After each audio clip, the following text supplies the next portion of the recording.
Before we start, please take into account that Arkenforge is a very robust piece of software.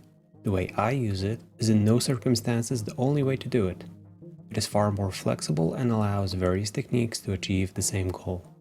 Also, in these short clips, I focus on the map-making part of Arkenforge, but it is far more advanced with its own soundscape and encyclopedia models, and many more. I encourage you to experiment with the software yourself as much as you can. Hey, Timur Sol here. Now, what I want to do today is to show you why I usually build my buildings and like taverns, enclosed spaces, and so on with the line tool and not exactly the single object placement tool. What's the difference? Maybe that's something we should start with. Now, we have things that are modular walls, and these are like over here you have catacombs, the DC walls, the desert walls, and so on and so on. We in our last videos we've been using, I believe, the vampire castle walls. Let's check this one. If I pick it, you'll notice that it's an object and it has single placement selected as the default. Now, why is that? Since these are modular walls, you're expected to use them exactly like this, so as single objects. You would hold your control key to snap it to the grid, place it down, hold your control, place it to the side, place it to the side, and so on. Afterwards, you could go to the next asset that you need, put it over here. While holding control, you would rotate it so it fits to this place, and so on and so on. You could probably select multiple assets, Control C, Control V, rotate it, and put it to the place you want it to be. And you could build your dungeon or your building really fast this way.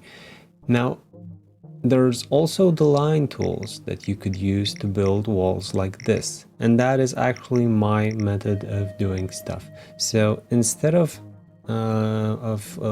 staying with this default object single placement option, I would go into line and I would choose the straight line.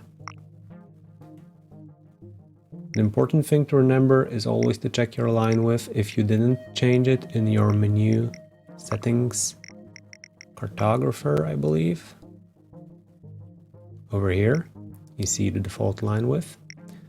If you didn't change it there, you're gonna have it while choosing straight, you're gonna have it over here. Let's go to 1. Again, holding my control key, I'm gonna put a straight line over here. I'm gonna make it a little bit shorter. Now, what if I need to make this one fit this one? Let's say I have a situation, I messed up, I set the asset down, and now I need it to fit with this one over here, with all these that create the wall over here. Well, I could set another asset, right? I could just copy this one and then make it shorter some way, or I could go back into the line tool and use it again. Obviously I could, but I won't. What I will do is I'm going to use the line points again. Now, in one of the last videos, you've seen that if I click the central one, I can make a bendy wall. Oh, my shortcut. And I can make it like this. I don't want it. I want to do it. I'm not interested in the bendy wall right now. What I'm interested in is picking the last part of the wall. I'm gonna hold my control key, fit it to this part, grab the other part, hold my control key, and drag it towards the place where I need it. Now, notice this.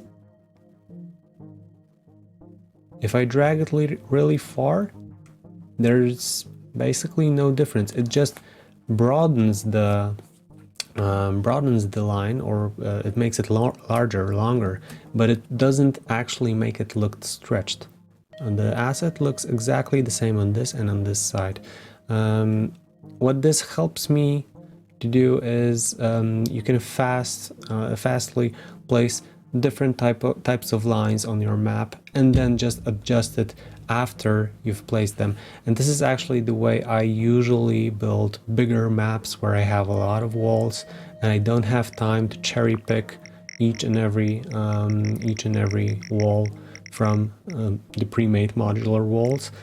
I would rather go into one type of wall and just build it all around. Now, why didn't I do this part, for example, with my polygon tool? Well, that's a topic for the next video.